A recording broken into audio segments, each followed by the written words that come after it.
Bom dia, Becasa, Luloque com vocês. E mais um Café com Especialista. Bom dia a todos aí que estão entrando. Bom dia. Depois, se vocês puderem colocar de onde vocês estão falando, é muito importante para nós saber aí quem a gente está conseguindo atingir. E vou dar um recadinho agora para depois dar um recadinho depois também no final, para quem entrar mais tarde.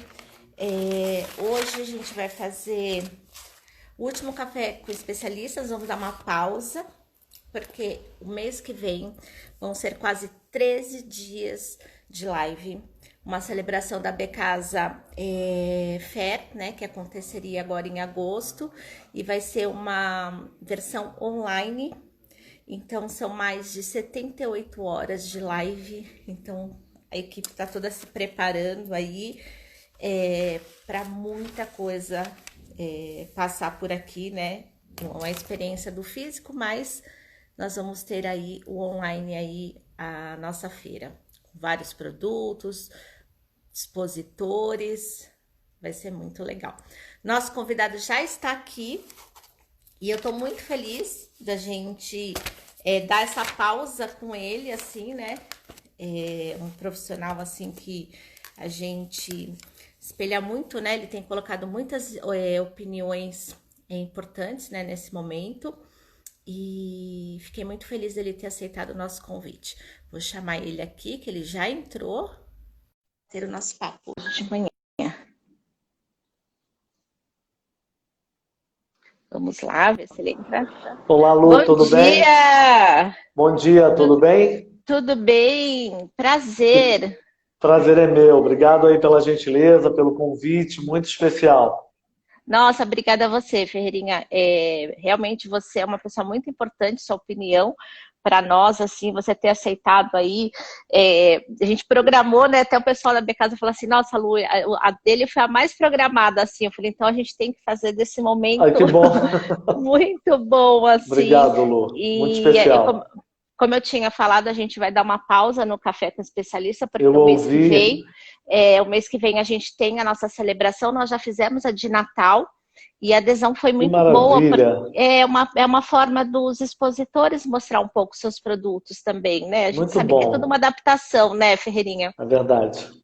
nesse É. momento. Mundo de dinâmicas novas, né? Que está demandando de nós aí uma série de possibilidades de adaptação, de entendimentos, de tradução. Não é fácil para ninguém, né? É bem mesmo.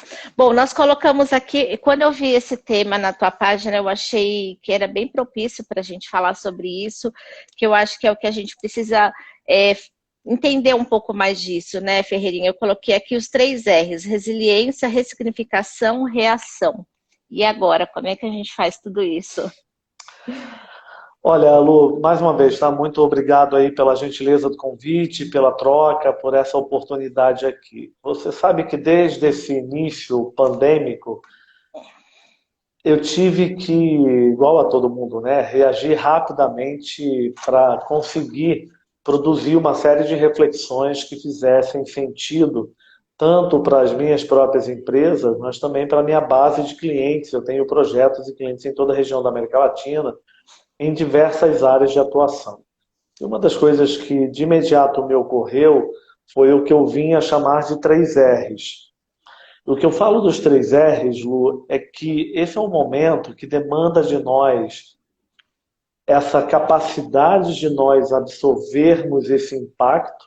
A absorção desse impacto é a resiliência. Até diria que a resiliência é uma das palavras que sairá mais vencedora desse período como um todo que nós estamos vivendo. A resiliência é aquilo que nos possibilita a absorção do impacto, a esse colchão que a gente consegue ter em nós mesmos. Essa capacidade de absorver e traduzir esse impacto deveria estar nos levando ao que eu chamo desse princípio da ressignificação. E a ressignificação, na minha interpretação ao longo desse período, ela demanda de nós 3 perguntas que são fundamentais. Quem éramos nós antes dessa pandemia? quem éramos nós como marca, como empresa, como produto, como serviço, como gestor, como indivíduo. Porque eu tenho uma preocupação muito grande, Lu, desde o início desse período pandêmico, o vírus por si só, ele já é responsável por muita coisa. Mas a gente também não pode projetar no vírus todas as nossas fragilidades. É importante que a gente também tenha a capacidade de fazer uma análise crítica sobre quem éramos nós antes desse período pandêmico, quão atento nós estávamos às mudanças da dinâmica de consumo, quão atento nós estávamos percebendo a importância de fazer reflexões diferenciadas, perceber padrões e perfis de consumo alterados. A segunda pergunta é quem somos nós durante esse período. E esse período, do dia 20 de julho, eu gosto de dizer para muitos que deixam às vezes de perceber que já se passaram-se 4 meses. A gente tem que tomar cuidado porque são 4 meses. Então, quando eu vejo muita gente que repete continuamente o hashtag vai passar, toma muito cuidado, porque já se passaram-se 4 meses e a gente tem que tomar cuidado com isso. E a outra pergunta é quem seremos nós após essa pandemia? Quando você colocou aí no início de novos formatos, de novas possibilidades para expor produtos, essa também é uma oportunidade para que a gente reflita quem seremos nós após essa travessia, que tipo de possibilidade eu terei com a minha marca, com o meu produto, meu serviço.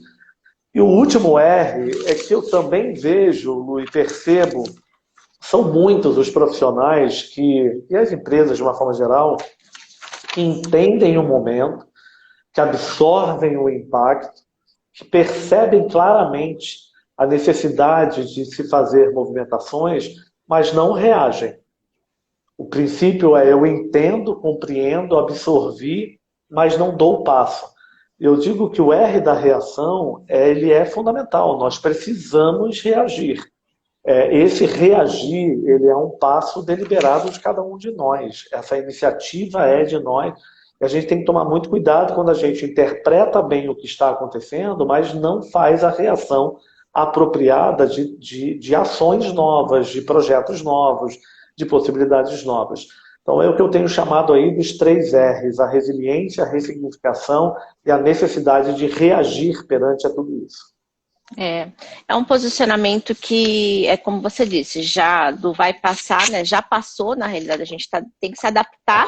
A gente está vendo cidades que estão abrindo e estão fechando, e a gente entende que a gente vai ter que se ajustar nesse novo formato. Inicialmente até tudo, e para um outro nível, né, de outro estágio. Eu acho que o vírus ele veio, e ainda acredito que ele demore um pouquinho mais, mas as empresas que se posicionaram logo na frente, as que estão tendo melhores resultados, né, Ferreira? Exatamente isso. Até porque, Lu, nós fomos colocados diante de um cenário que nunca existiu na nossa civilização. Então, nos faltam referências, nos faltam análises, benchmark. Não dá para abrir um livro da história para saber qual é a melhor forma adequada de passar por uma situação como essa. Ninguém sabe. Ninguém viveu algo parecido. Então, dito dessa forma, eu considero que é fundamental nós entendermos que muito daquilo que nós faremos ou estamos fazendo ou temos que fazer, ele demanda basicamente de nós. Eu tenho falado, Lu, que é uma página em branco.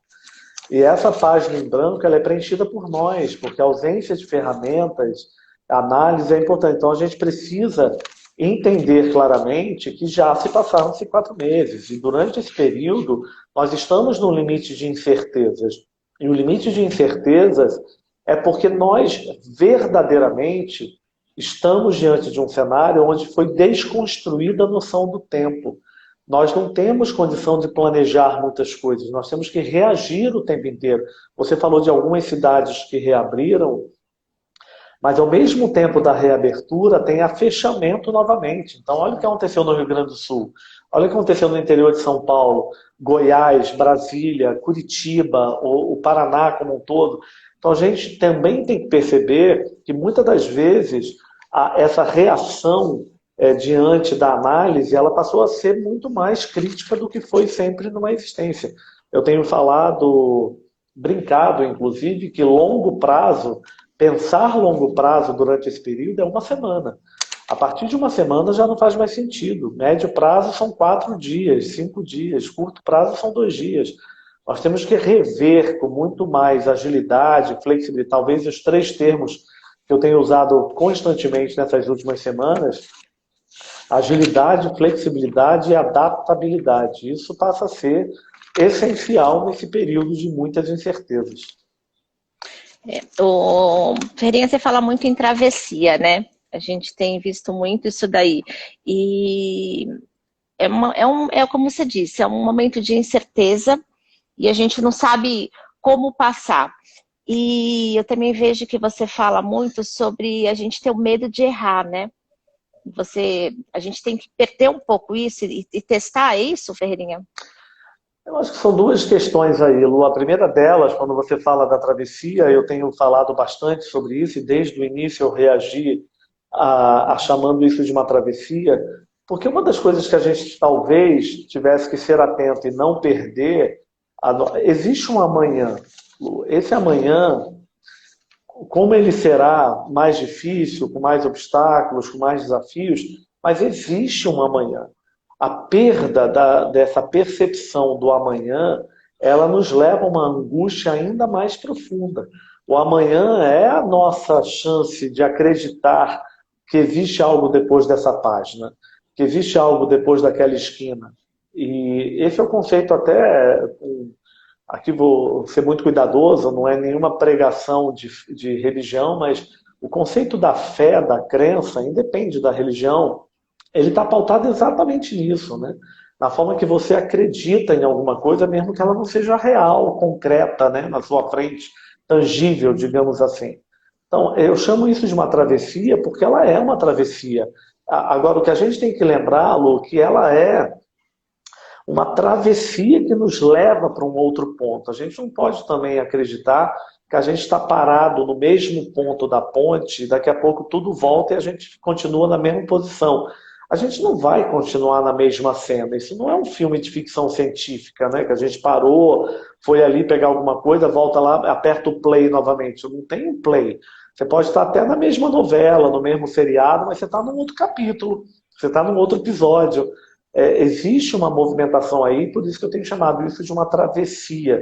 A gente precisa fazer essa travessia acreditando com todas as dificuldades que existem essa manhã. E dessa forma, Lu, tendo a certeza de que não existe benchmark, que não existe referência, que não existe algo disponível, nós precisamos ser capazes de nos permitirmos mais a testar mais. E quando eu falo testar mais, eu não estou dizendo em hipótese alguma que nós devemos fazer as coisas de qualquer forma, não é isso. Esse conceito do testar, errar, testar, errar, testar, errar, na verdade, ele está sendo acentuado agora, mas isso, Lu, até nos meus próprios projetos, há 2 anos de voz pública, no ano retrasado, 2018, eu já fiz uma das apresentações minhas de reflexões estratégicas anuais, onde eu dizia teste, erre, teste mais. E a verdade absoluta, Lu, é que nós somos educados numa cultura profissional, pelo menos nessas últimas décadas, onde essa cultura profissional nos coloca a ter medo do erro. Nós penalizamos o erro. As culturas profissionais penalizam profissionais que erram. Nós somos de uma cultura de favorecimento exclusivamente ao acerto e à venda. Nós temos que ser capazes de, diante de um cenário como esse, onde as incertezas são muito grandes e demandam de nós mais velocidade, nós precisamos testar mais, se permitir a errar e a testar. A errar, a testar, até conseguir encontrar um equilíbrio do acerto. Porque esse tempo agora é um tempo de agilidade. Até, talvez você já tenha visto, eu tenho continuamente falado nessas semanas que eu venho de uma escola de excelência, Lu. A minha escola profissional é a escola da precisão, a escola do sinal da perfeição, a escola da excelência total. E eu tenho falado que, nesse momento pandêmico, o feito passou a ser mais importante que o perfeito. E para que eu faça um comentário como esse, é uma desconstrução de mim mesmo. Porque não é que eu estou dizendo para fazer de qualquer maneira, mas nós precisamos ser mais capazes de produzir mais, fazer mais, do que apenas deixar algo quando alcança o patamar da perfeição. O feito se tornou mais importante que o perfeito nesse exato momento. Sim, com certeza. Eu coloquei alguns tópicos aqui para a gente explorar um pouquinho mais. Para quem não sabe, né, para quem não conhece o Ferreirinha, ele é uma figura, né, mais importante formador de opinião sobre o mercado de luxo, né, e gestão, né, Ferreirinha? E está aí há muitos anos aí com várias empresas e fazendo um ótimo trabalho. Obrigado. E eu queria entender, voltar um pouquinho para o nosso mercado, né, para o mercado de casa, que também envolve também o que você faz. E eu queria que você falasse um pouquinho, o que que você vê para o nosso mercado de casa, decoração, um pouquinho disso. Olha, Lu, eu vou aproveitar que você falou que era um café da manhã, né? Quem veio conversar no café. É, Então, como a gente ainda tem o dia inteiro de hoje para conseguir é, trabalhar as informações que nós vamos conversar aqui, estamos conversando, eu vou afirmar algo, respeitando, Lu, todo esse drama do momento do mercado, essa crise de impactos severos. Eu vou fazer um comentário muito difícil e eu não quero ser mal interpretado aí, mas eu vou fazê-lo da forma mais coerente possível. Se eu tivesse que escolher uma atividade pós-pandemia, se eu tivesse que escolher uma atividade para olhar, para investir, para cuidar, para decidir mandar meu currículo para trabalhar, é o mundo da casa. A casa é definitivamente a atividade que sairá como protagonista desse período tão desafiador.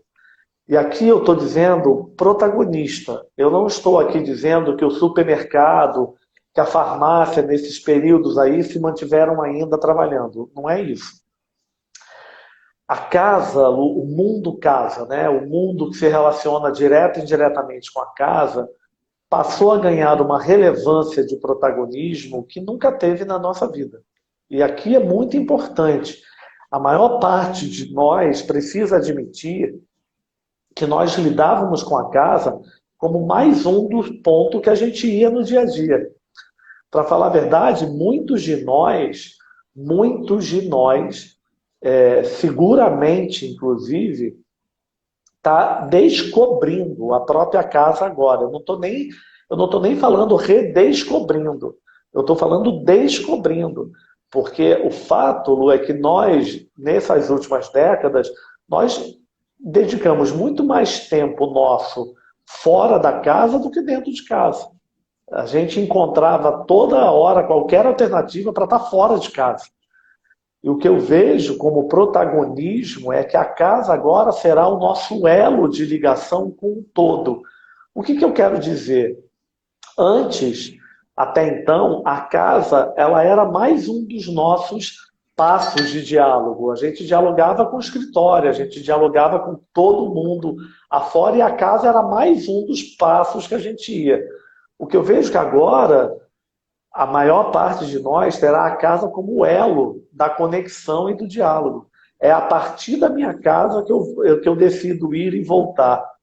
A casa se tornou, nesses últimos meses, a protagonista de diversos novos princípios. Esse hashtag, fica em casa, stay home, não poderia ser um hashtag mais importante para a atividade da casa.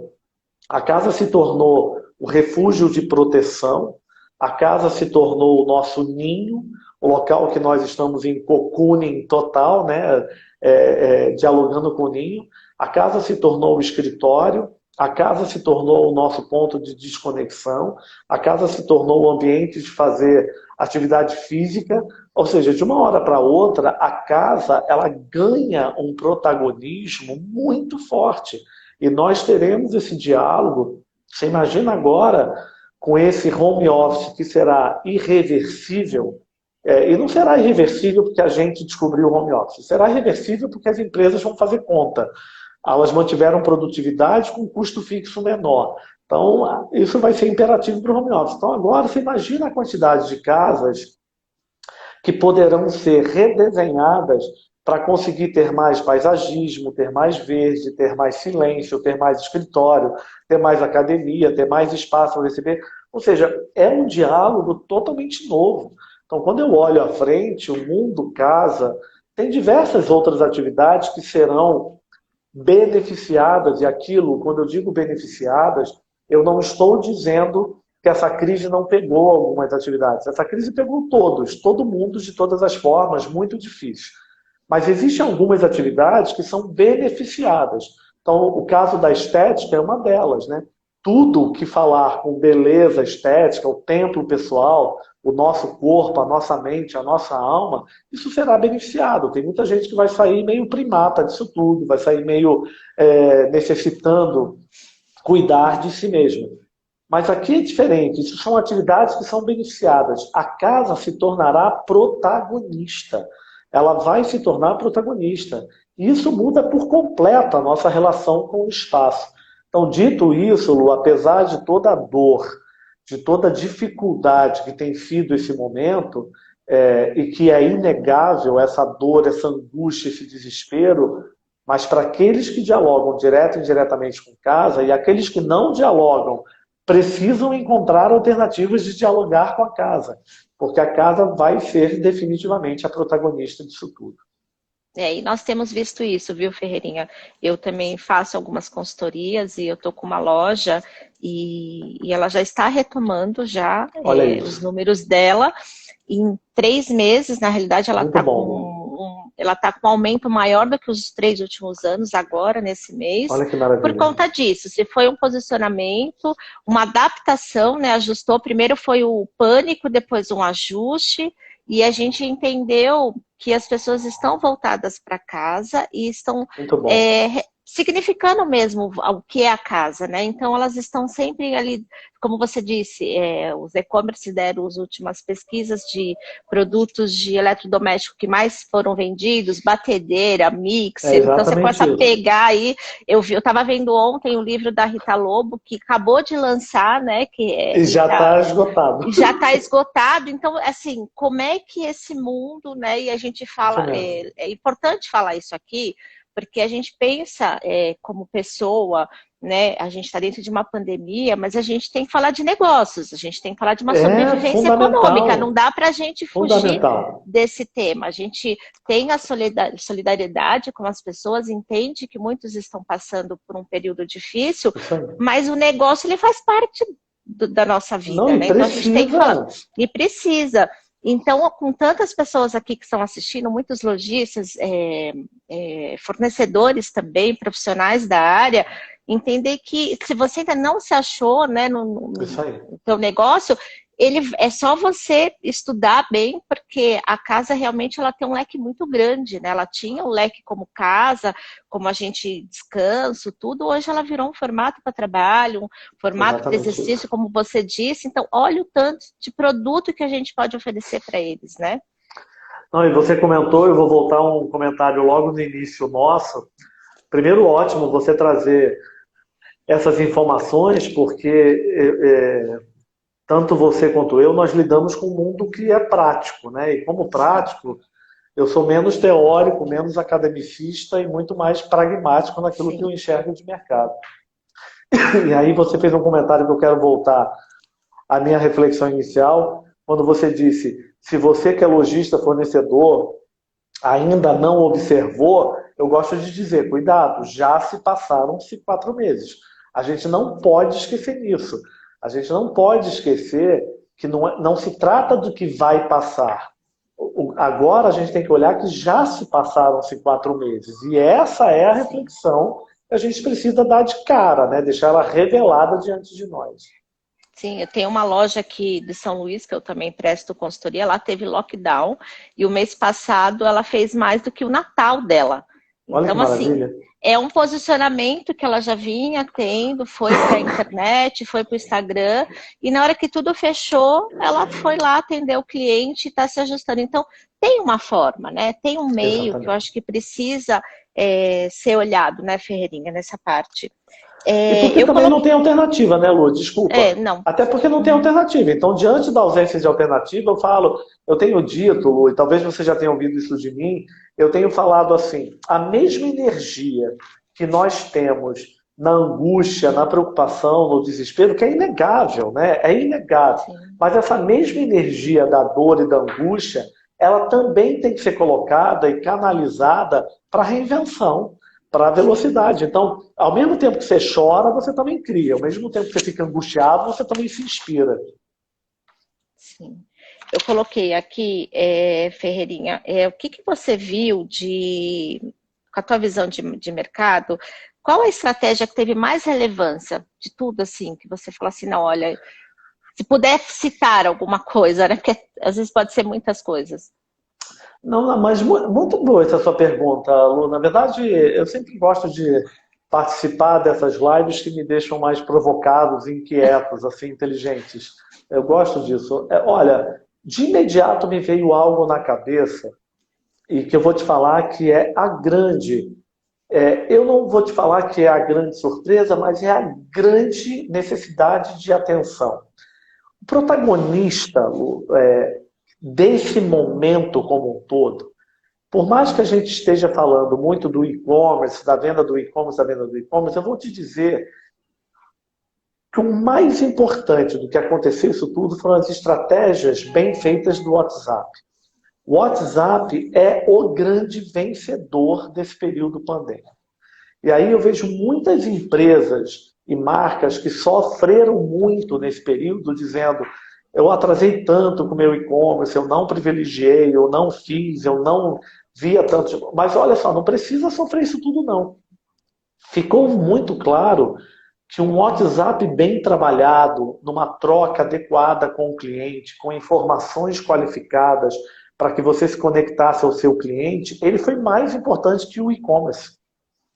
Tem muitas marcas que nesse período agora, mesmo com o e-commerce, o WhatsApp foi a ferramenta fundamental de conexão, de troca, de engajamento, de carinho, claro, devidamente utilizado, porque ele também, usado da forma equivocada, ele foi terrível para também deixar cliente afastado. Então, a primeira coisa que eu vou te dizer, a primeira de imediato, é sem sombras de dúvida o uso inteligente do WhatsApp, ele se revelou como uma das grandes ferramentas que estão disponíveis na nossa mão para efetivar vendas e não somente para levar para o e-commerce para finalizar venda, não. São muitas e muitas as empresas que, mesmo com o e-commerce, a venda foi finalizada no WhatsApp. O WhatsApp é a grande estrela desse momento. Aqueles que souberam utilizar corretamente, com afetividade, com cuidado, foi muito, mas muito importante.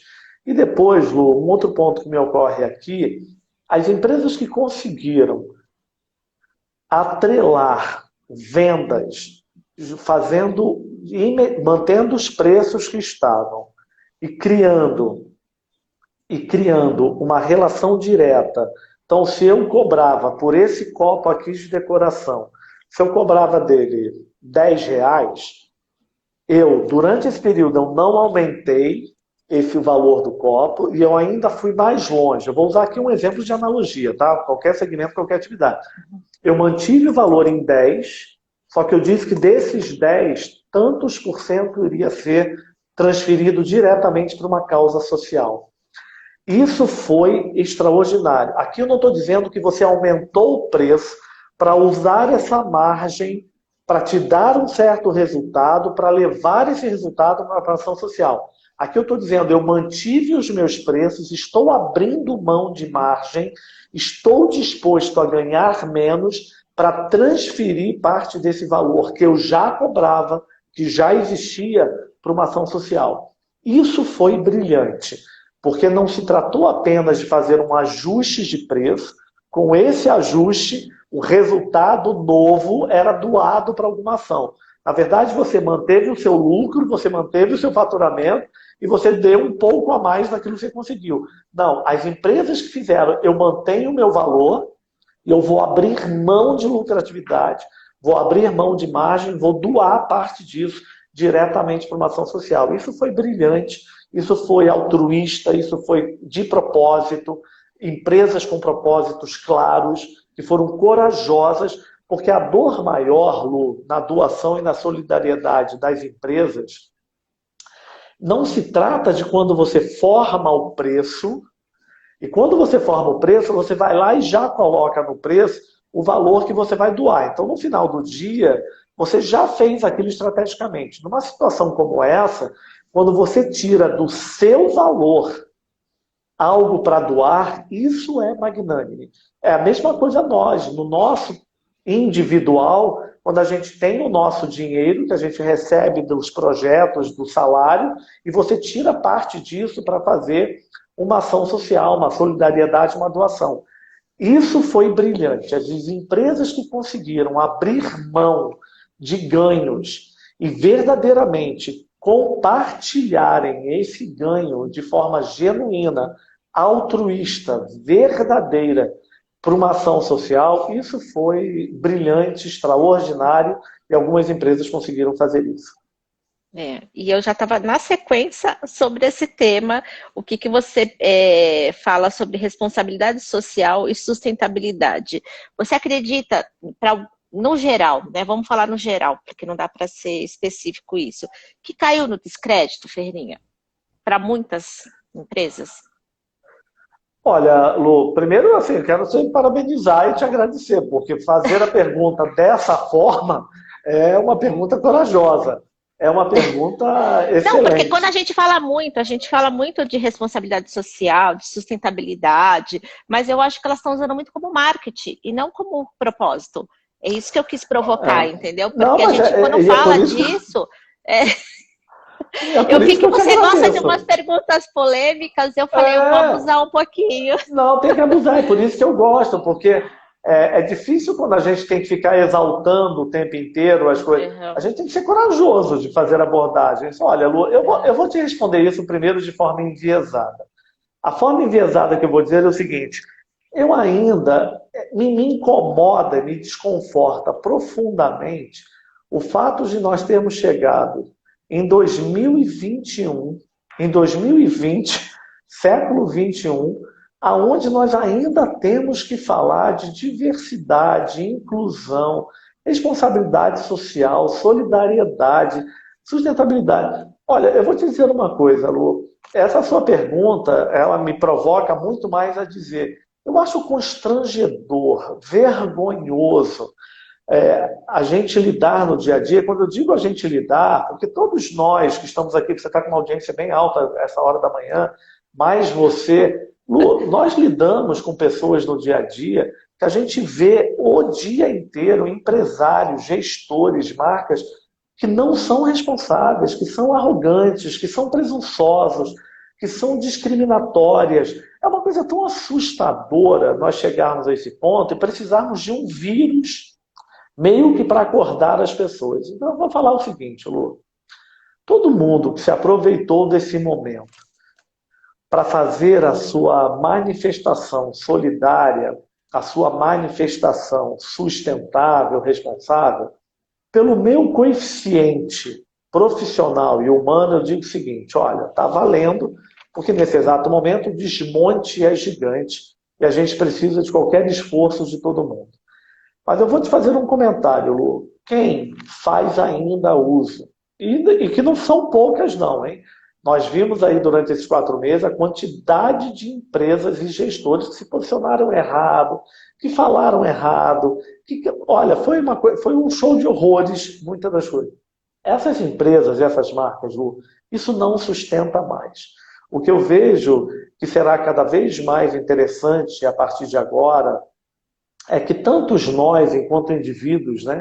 Tantos nós, enquanto indivíduos, e a economia real demandará mais verdade e transparência do setor produtivo.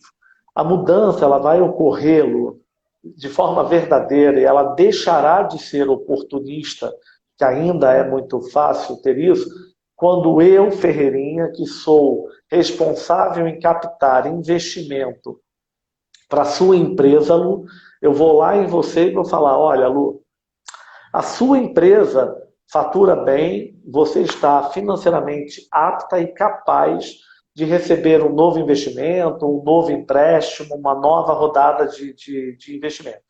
Só que eu vou olhar você e vou dizer o seguinte, olha, seu faturamento está bom, seu lucro está muito bom, mas você está com pontuação baixa em diversidade, em inclusão, em sustentabilidade e responsabilidade social.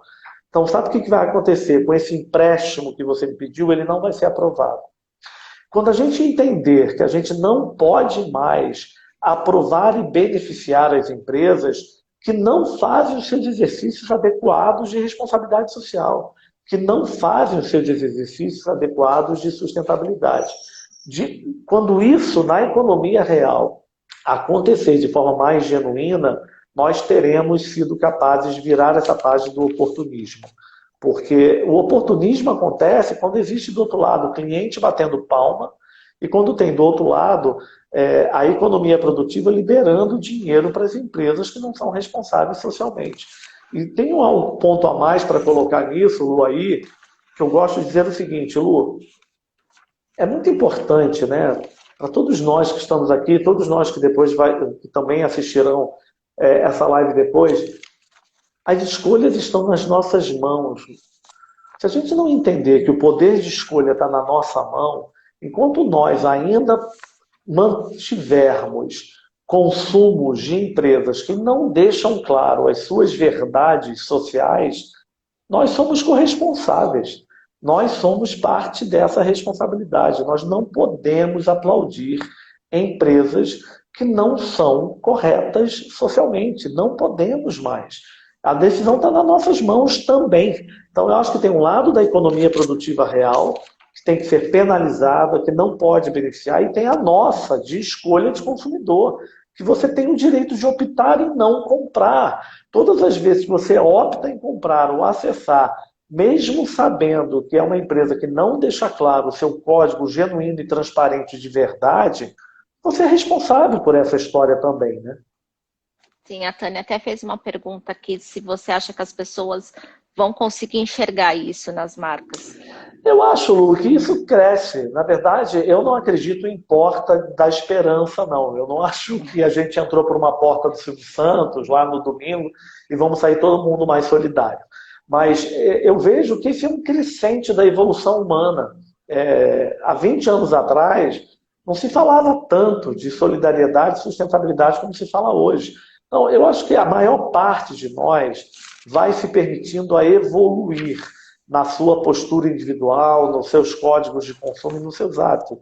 Então, eu acho que cada um de nós, você imagina, se cada um de nós saíssemos daqui com a responsabilidade individual e com a possibilidade de impactar o outro, a gente estaria falando que quase 2.000 pessoas estariam sendo conectadas e impactadas por nós. Então, a gente também tem que ter um cuidado, Lu. Eu tenho um cuidado muito grande. As redes sociais, né, elas nos possibilitam a vivermos um tribunal o tempo inteiro. Então, a gente aproveita o fórum, se posiciona super bem, cria histórias maravilhosas, culpa a empresa, culpa a marca, mas você em casa não se recicla nem lixo. Não consegue nem fazer reciclagem de lixo, não cuida nem de produto, você é capaz de comprar produto falsificado, sabe que o produto é falsificado e compra o produto falsificado. Então a gente tem que tomar cuidado com isso quando a gente assume um papel de inquisitor e a gente não faz o nosso dever de casa como consumidor. Muito boa. Isso é uma curiosidade, tá? De tudo que eu vi, né, que você falou nesse período todo e sempre te acompanhando, o que é o luxo para você e se ele mudou com essa pandemia? Olha, Lu, eu vou te dizer o seguinte, o Ferreirinha vai sempre abordar o luxo pela inteligência profissional. Eu, ao longo desses quase 30 anos dedicados à atividade, eu desafio qualquer um de fazer qualquer lastro a meu respeito que eu vou fazer um comentário da minha vida pessoal em relação à minha interpretação do luxo. Luxo, ele é o estado da arte da excelência. Ele é o estado da arte do extraordinário. Luxo é o estado da arte da conexão emocional, da relevância do consumo do desejo. Dito isso, Lu, quando você faz uma pergunta importante, o luxo mudou com essa pandemia, eu vou te dizer o seguinte: as verdades absolutas do luxo, elas continuam sendo aquelas que eram do século passado, agora, e que eu acredito que continuarão sendo à frente. As mudanças, Lu, não são da atividade, são nossas. Nós, consumidores, que evoluímos nos nossos padrões, nas nossas expectativas, nas nossas cobranças, nos nossos anseios e nos nossos desejos. Então, o que eu quero dizer é o seguinte: se eu, Ferreirinha, me torno uma pessoa mais sustentável, ou se a dinâmica da sociedade passa a demandar conceitos mais sustentáveis, as marcas de luxo vão encontrar alternativas para dialogarem com produtos e serviços que tenham um posicionamento sustentável. Mas elas vão dialogar nas suas mesmas verdades. É um produto sustentável extraordinário. É um produto sustentável excepcional. É um produto sustentável com história, com tradição, com legado. Então, o que eu quero dizer é que as marcas de luxo, elas não abrem mão das suas verdades. Elas mantêm as suas verdades e elas dialogam com os novos padrões de consumo que vão surgindo ao longo do caminho. Então, nós, consumidores, é que alteramos os nossos padrões. O que eu quero dizer no final do dia é assim: quando você tem um carro ainda, você tem diversos postos de gasolina. No final do dia, se você precisa de ter gasolina, ou diesel, ou álcool para fazer o seu carro andar, você tem uma opção enorme de postos de gasolina de diversas marcas. No final do dia, é gasolina. Mas você opta pela bandeira, pela marca, pela loja de conveniência, pelo posto. Então você toma uma decisão individualizada por marcas, por operações. Mas no final do dia você está preenchendo o seu tanque de combustível com gasolina. É exatamente isso que eu digo. Você tem o luxo com verdades eternas. E você toma decisões por marcas que vão dialogando. Então você tem lá no posto de gasolina, você tem a gasolina super premium, você tem a gasolina antioxidante, você tem a gasolina mais básica. É dessa forma que se dialoga com o luxo. O luxo mantém as suas verdades, a sua matriz absoluta de excepcionalidade, e nós, consumidores, vamos optando pelas marcas que dialogam mais atualizadas com os temas atuais. Sim. O paladar não retrocede. Compramos história, não produtos. Acessamos serviços pela vontade de viver uma experiência. O que a gente pode falar? Isso é uma live de preparação, né? Você se prepara, escreve, vira a folha aí. Não, aqui, ó, eu aprendo. É assim, Ferreirinha, eu tenho muito orgulho de fazer parte aqui da equipe da Becasa, porque eu aprendo muito com essa live. E quando me deram essa oportunidade de fazer café com especialistas, eu falei assim, poxa, eu vou trazer pessoas que fazem a diferença, né? Com a sua voz, com o seu trabalho, porque fazer live por fazer, a gente acaba, né, tá tendo, né, um monte de opções, e a ideia foi agregar para as pessoas, né, trazer pessoas que realmente falam assim, poxa, começa a seguir, começa a entender um pouquinho, que você vai aprendendo, né? É muito bom, mas muito bom mesmo. Muito bom. Olha, Lu, primeiro, o Paladar Não Retrocede, que é aí o título do livro que eu lancei no ano passado. Na verdade, essa frase, ela é uma frase que acompanha a minha vida profissional, ela é a razão da minha existência profissional. Eu acredito, independente de luxo, eu acredito que nós, consumidores, somos educados pelas empresas que, através dos seus produtos, marcas e serviços, educam os nossos patamares de consumo, que nos levam a subir degraus, que aumentam o sarrafo, né?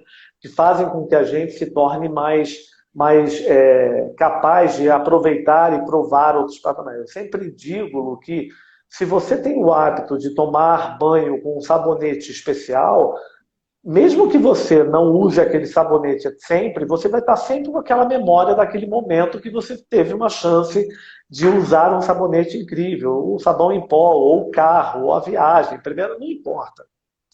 Então, o paladar não retrocede, ele determina claramente aquilo que eu acredito profissionalmente. Nós somos resultado de uma série de impactos que vão formando os nossos hábitos de consumo.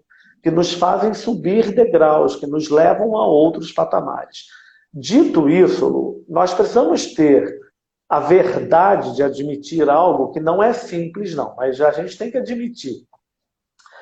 A maior parte daquilo que a gente compra no nosso dia a dia, ou a maior parte daquilo que a gente acessa no nosso dia a dia, não é necessidade, é vontade. E a gente precisa ter a certeza disso. Se a maior parte de nós tivesse a coragem de olhar para o seu armário de cozinha, para o seu armário de roupas, para a sua despensa, possivelmente a gente tem produtos ali que faz com que a gente não precise comprar mais nada nos próximos 10, 15 anos. Nós devemos ter calçados, tênis, calça jeans, copo e prato suficiente para uma vida nos próximos 20 anos. Então, e aquilo não tem nada de equivocado.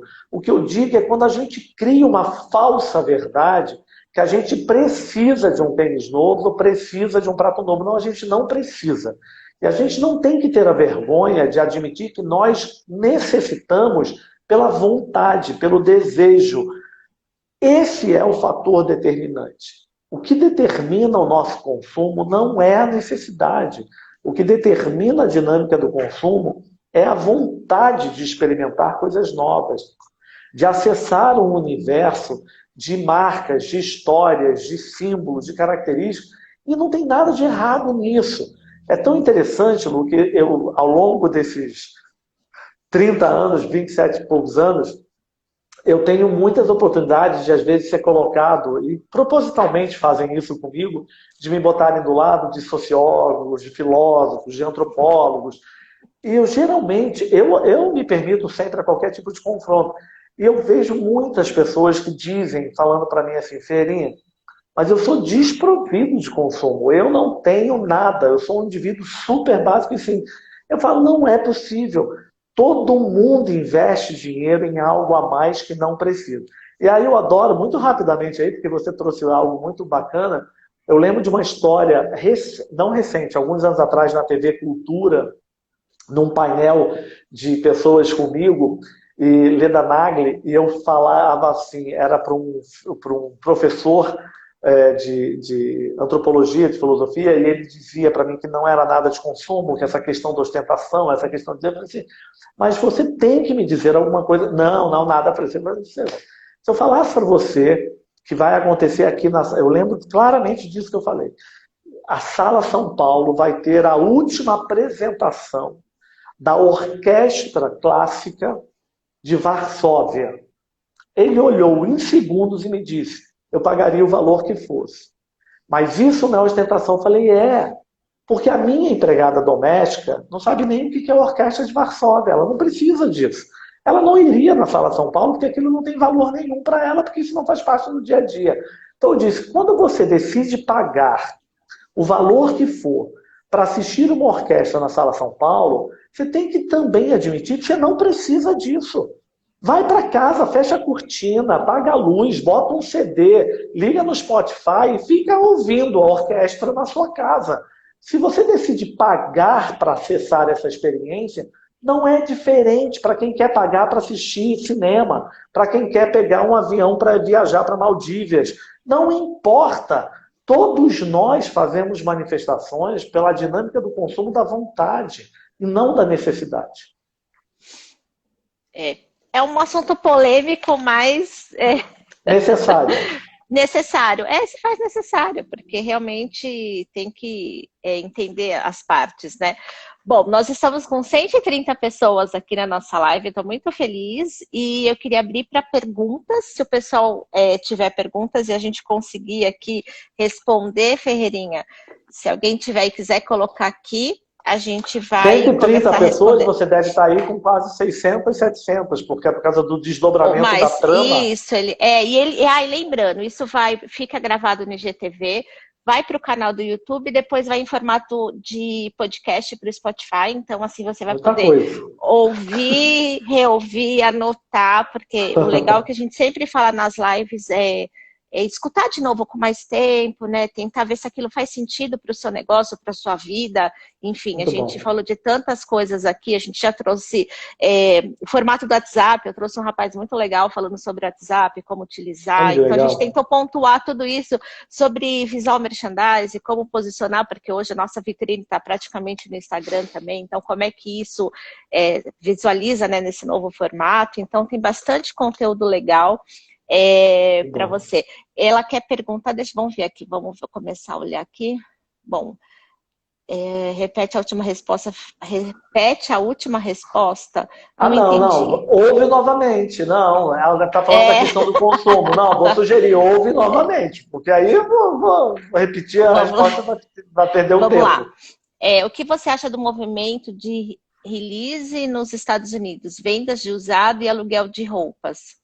Resale, perdão. Olha, isso vinha crescendo muito. Eu até tenho, durante muito tempo, já há alguns anos, dito que a ocasião se tornará e se tornaria mais importante que a posse, que é o conceito aí de uma era fluida. A era mais fluida faz com que a gente acredite que não tem que ser dono de tudo o tempo inteiro, e a gente pode fazer mão da ocasião determinar. Então, eu quero, alugo e etc. E aí, nos Estados Unidos, que é sempre uma economia muito importante para se observar, dos conceitos, né, da dinâmica econômica, o crescimento na área de moda, acessórios, calçados, joias, na área da locação ou na venda do produto usado, que é o produto de segunda mão, é o produto de brechó, etc., isso estava a ritmos assustadoramente muito altos. Eu vou te dizer, e para quem fez essa pergunta aí, eu vou dizer o seguinte: nesse momento pandêmico, eu acredito, eu não vou dizer que isso deixará de acontecer, eu continuo acreditando fortemente que esse ritmo da ocasião, sendo mais importante que a posse, será importante. Só que nesse período de pós-pandemia, nós teremos mais cuidados, pelo menos numa fase inicial da retomada, em relação ao produto que é alugado, por causa dos protocolos de saúde, dos protocolos de higiene. Então eu vejo que essa é uma área que, pelo menos numa fase de retomada, ela terá um pouco de dúvida, porque os protocolos serão muito fortes para que você garanta, né, na nossa cabeça, poxa, quem estava usando, será que estava devidamente higienizado? Então toda essa dinâmica nova, eu vejo que ela fará com que esse ritmo de velocidade seja mais lento nessa retomada. Tá, o Humberto está perguntando sobre a experiência. O que você acha que pode ficar mais marcado para o consumidor? Muito boa essa pergunta. Eu vou te dizer o seguinte, Humberto, esse é o momento, desde o início eu tenho falado que esse é o momento de se falar com o coração. E o que eu vejo é que aquilo que ficará mais marcado nesse período são as empresas que conseguiram dialogar conosco de uma forma mais empática, de uma forma mais afetuosa, de uma forma mais carinhosa, de uma forma mais cuidadosa. Eu vejo que a maior parte de nós tenderá a optar pelas empresas que foram mais verdadeiras no trato do afeto conosco durante esse período. Nós saberemos reconhecer mais os profissionais e as empresas que tiveram posturas mais humanizadas durante esse período. Então, eu diria que o que ficará mais marcado são as atitudes mais humanizadas, sejam dos profissionais, sejam das marcas, das empresas como um todo. Tá. Bom, a Eliane colocou uma pergunta polêmica, mas eu sei que o Ferreirinha não foge das perguntas. Por que as marcas premium cobram tão caro? Sei que são especiais, mas pagar 20 mil por uma Chanel, você acha que é abuso? Olha, quem colocou? Eliane. Olha, Eliane, eu vou te responder isso de duas formas. Aí vou te responder da mesma forma que a pergunta traz uma inquietação. Eu diria o seguinte: como consumidor, como indivíduos, a gente pode responder essa pergunta da forma mais simples. Não compra. Não sofre pelo preço do outro, não.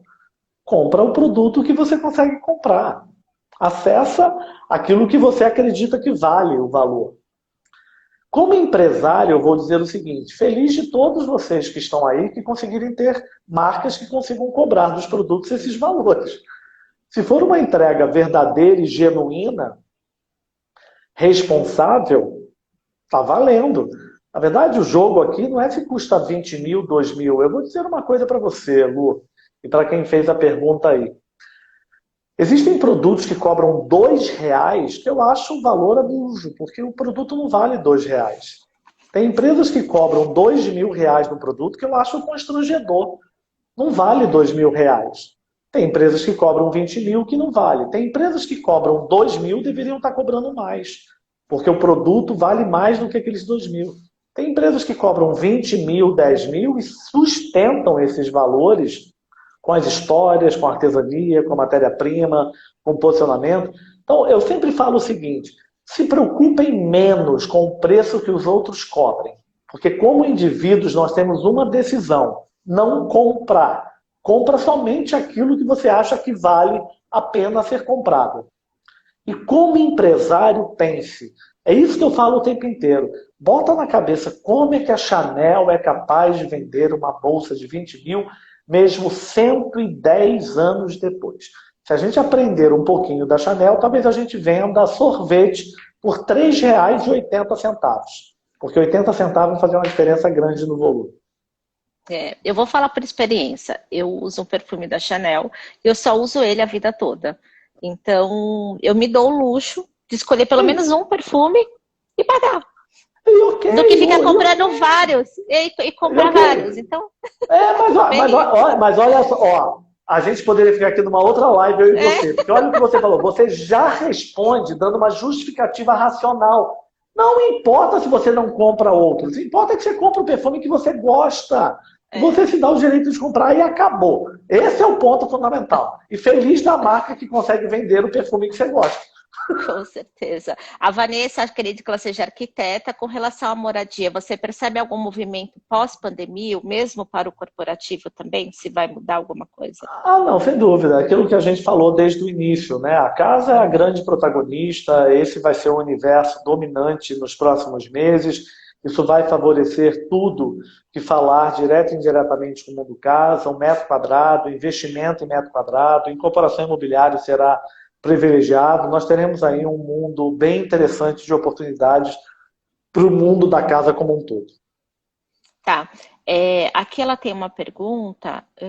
Você acha que o Brasil tem ou terá alguma marca que se tornará no futuro como uma Chanel, por exemplo? Não. Acho que de posição de... Não acho. No segmento da Chanel, não. Nós não temos nem mais esse tempo, nós não temos essa cultura, nós temos uma cultura muito imediatista. Mas na atividade da Chanel, porque nós somos exemplos internacionais de marcas de posicionamento elevadíssimos na hotelaria, na gastronomia, na joalheria. Nós somos hoje exemplos mundiais de patamares elevadíssimos de marcas em algumas segmentações. Joalheria, hotelaria, gastronomia, arquitetura, movelaria. Nós temos nomes internacionais hoje de padrões mundiais. Quando entra em vestuário e acessórios, eu vejo que aí é quase difícil nós entregarmos aí um conceito global de uma marca. Eu tinha colocado uma pergunta aqui e eu achei, agora a gente falando nessa parte, né, de produtos, tudo, eu vi que você fala muito da diversidade, você usa muito isso também dentro da sua equipe, né, do coletivo, e você também valoriza muito as mulheres, né, Ferreirinha? Eu vi um post você falando da sua funcionária, né, e é importante isso, né, porque é difícil as pessoas valorizarem os profissionais, né, ficam com medo que ele cresça mais que você. O que você podia falar pra gente sobre isso? Lu, olha... Nós estamos com tantas mulheres aqui na live, por isso que eu vou abordar, porque a mulherada aqui... Ô Lu, o primeiro ponto que eu vejo é o seguinte: eu venho de uma família humilde, de uma família de imigrantes portugueses, que o valor do trabalho era a única coisa que existia. Eu venho de uma família semi-analfabeta e eu aprendi que o valor do trabalho é o valor de você olhar para o outro e dar a chance ao outro.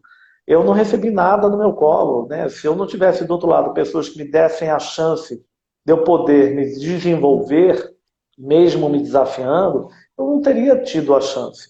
Então eu sou um indivíduo que sempre preferi mais a superação do que o currículo.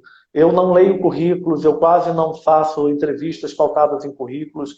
Eu faço pautado naquilo que o indivíduo me mostra que ele é capaz de ter, desenvolver. E eu sempre optei, desde muito cedo, como gestor e depois como empresário, eu sempre optei pela diversidade.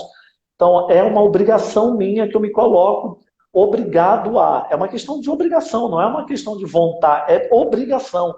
Então, nas minhas duas empresas, se vocês entrarem para auditar, sempre foi assim.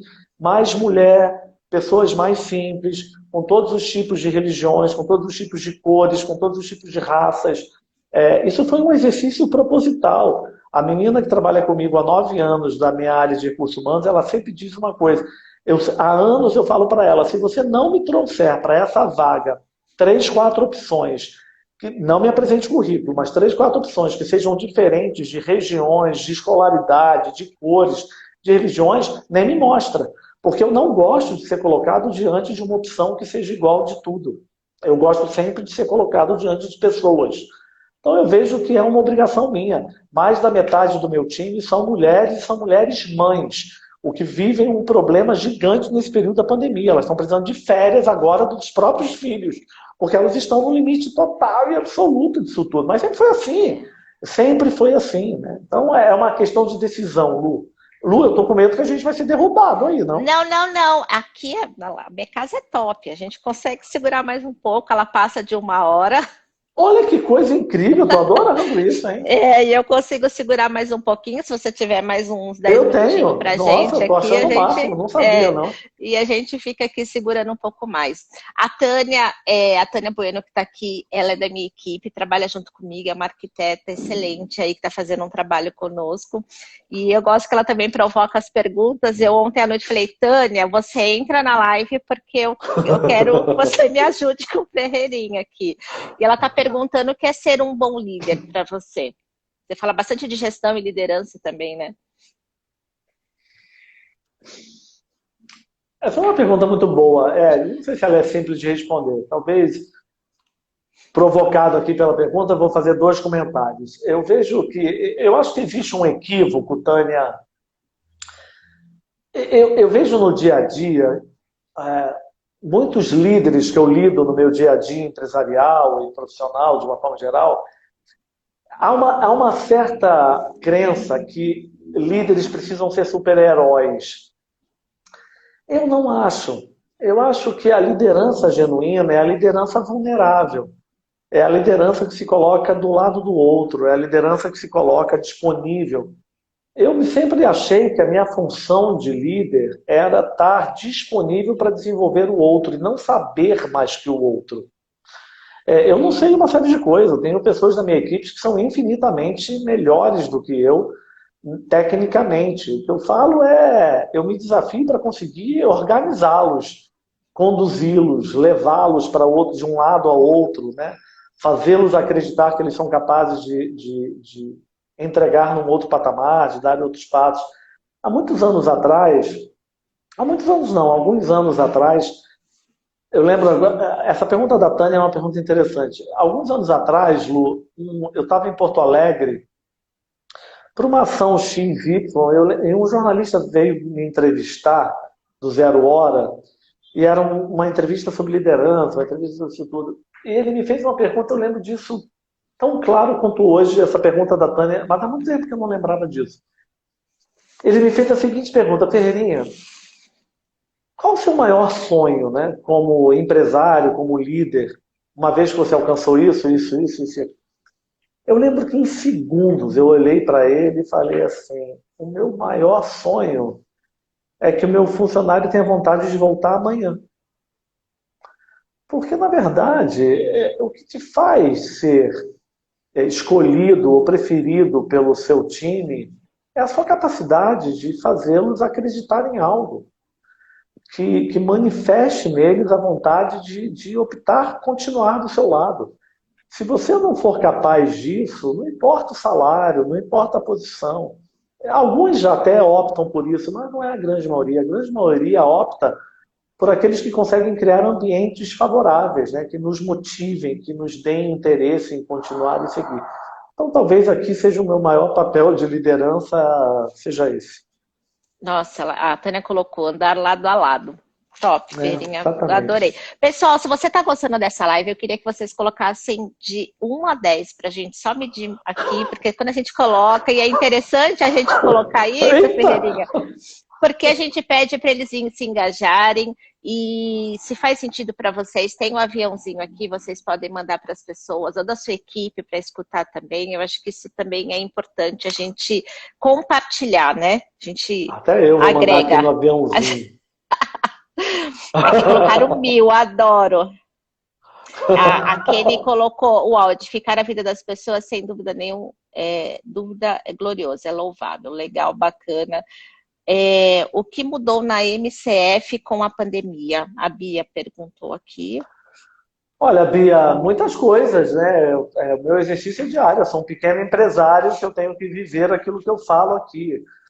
Tive que desligar pessoas, a MCF criou muito conteúdo digital, eu tinha muita dificuldade de requentar conteúdo, eu não queria requentar conteúdo para botar digital, então nós criamos uma cara digital de conteúdo, a gente sempre teve uma presença digital, mas eu criei formatos de cursos, workshops, que só existem no digital, conteúdos exclusivamente para o digital. As lives, né, que foi uma ferramenta importante de compartilhamento de conhecimento nosso. Mas eu diria que a geração de conteúdo digital ela foi genuína. Eu não tenho um produto na MCF que é gravado, que estava lá na prateleira e que a gente trouxe de volta agora. Aquilo que existia continua existindo e continua lá. Mas o produto hoje existente é uma geração de conteúdo, streaming, real para esse momento dos 4 meses. Nós já fizemos nós fizemos 6 minicursos, 3 cursos streaming de 8 horas de duração, um curso de especialista. Foi bastante, assim, nós fizemos bastante coisa. Eu diria que aqui foi o nosso grande ganho de possibilidade de sobrevivência ao longo desse caminho. Legal. A Ângela está perguntando que ela está em Londres, olha que bacana, e ela quer comprar o teu livro. Por onde ela compra, Ferreirinha? Olha, Ângela, deixa eu falar, isso é uma coisa importante. A DVS Editora, nós estávamos preparados, ia ter o evento de lançamento do livro em Portugal em março, e a partir daí ia ser comercializado em toda a Europa. Aí veio a pandemia, tudo parou, tudo fechou. Então agora eu vou te dar 2 sugestões. Eu não sei se as livrarias online, porque o livro está disponível na Cultura, na Saraiva, na DVS, na Amazon. Eu não sei se elas entregam internacional. Então eu te dou 2 opções. A primeira delas, está disponível no Kindle da Amazon. Se tiver o e-book da Amazon, está disponível. Se não, entre em contato com o meu direct, porque aí a gente manda o livro para você. A Thaís cuida disso. A Thaís é meu braço direito, ela cuida disso aí para você. Que bacana, muito legal. Deixa eu ver se tem mais alguma coisa aqui. Aí o pessoal falando de... ele está perguntando se vai manter. E é legal legal, eu digo, entre aspas, essa parte de conteúdo, ô Ferreirinha, porque eu estou vendo muitas pessoas que a gente não tinha acesso, ou através só de workshop, ou talk, CEOs de empresa, fazendo lives, e a gente tem muita oportunidade de escutar você. Você é um que está gerando conteúdo todos os dias. Obrigado. E eu acho que essa parte, quem puder aproveitar de tanta coisa que está sendo colocada, filtrar, né? Filtrar aquela pessoa que você tem como base, as opiniões batem também, e tentar seguir ali o que está sendo falado, né? Olha o que você falou aí, tá? Eu vou querer saber depois como é que você fica... Que créditos são esses que vocês têm com o Instagram que mantém vocês ficar mais tempo na live? Eu acho que é pelo número de seguidores, entendeu? Eu estou realmente impressionado com isso. Deixa eu falar, isso que você comentou, Lu, vai muito alinhado àquilo que eu falei antes aqui sobre o nosso poder de escolhas. Não se preocupem com a quantidade de lives, não. Escolhe, né? Você tem o poder de escolha, filtra. Aquilo que vale a pena você ouve, aquilo que não vale a pena você passa. Não se preocupe, tem muita gente falando, tem muita gente que dedica uma energia tão grande para falar, meu Deus, tanta live acontecendo, mas gente, você tem o poder de escolha, não opte, sim, não assista somente aquilo que você quer, e se não quiser assistir live, tem uma alternativa ótima, não aperta o dedo, lê um livro, faz qualquer outra coisa. O poder de escolhas é nosso. Mas tem muita Sim. live extraordinária, compartilhando tanto conhecimento bacana e especial. É, isso daí.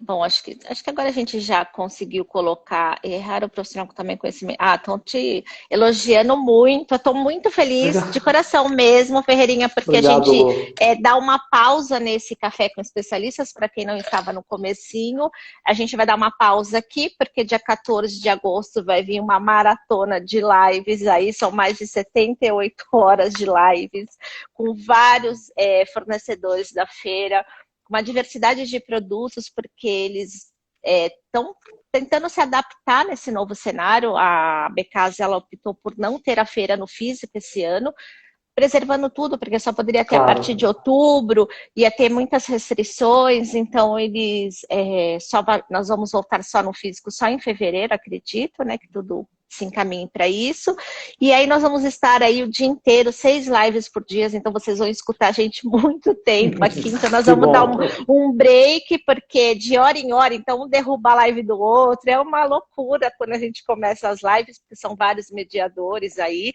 mas que eu estou vendo pela dificuldade também, né, Ferreirinha? Eu faço consultoria para algumas lojas e o que é uma feira representa na hora da compra. Eu estou tendo que comprar tudo por catálogo, tem muitas empresas que não se prepararam para isso, e o lojista que está ali tentando voltar com as suas atividades, lidando com um monte de problema e não tendo a feira no físico, agora ela tem que fazer essa Verdade. compra, e então a gente sabe a importância do que é esse evento, mas a Becasa ela vai tentar minimizar aí e mostrar aí um pouquinho para vocês aí.